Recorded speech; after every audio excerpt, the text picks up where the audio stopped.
Howdy folks, today is Monday, I think it's March 29, the year's 2020.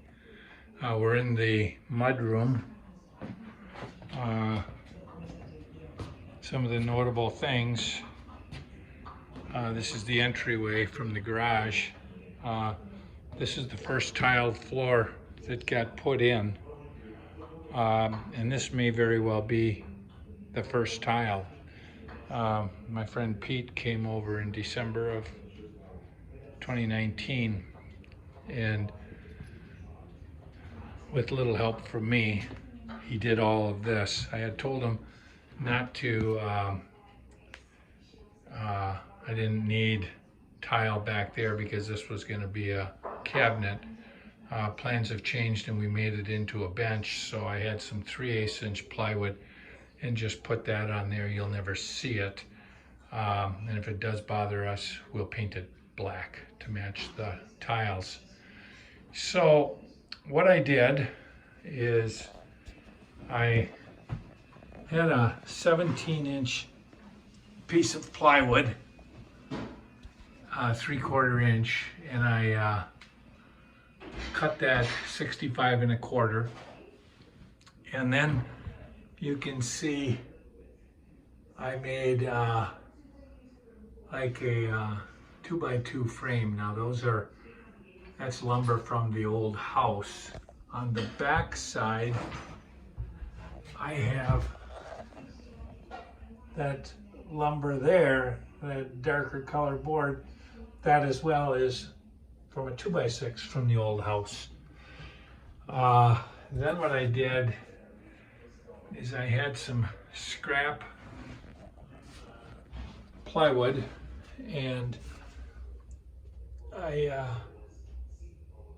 you can see the seam there,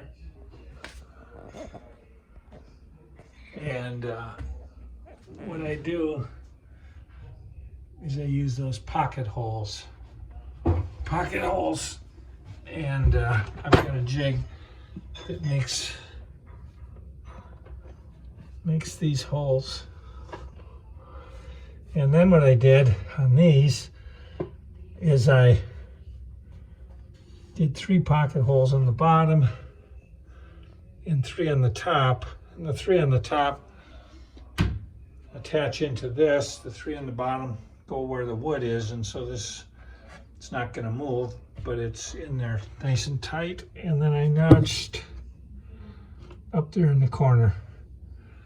So, and then, I save little pieces of wood, thin strips like this one, and I put that over the edge of the plywood to, otherwise it would look like this.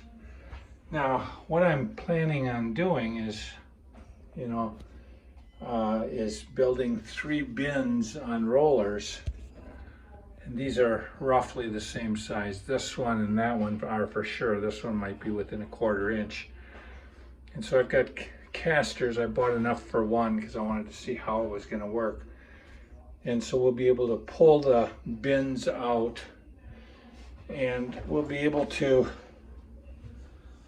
load them up with the dog food, and then every day when we're feeding the dogs,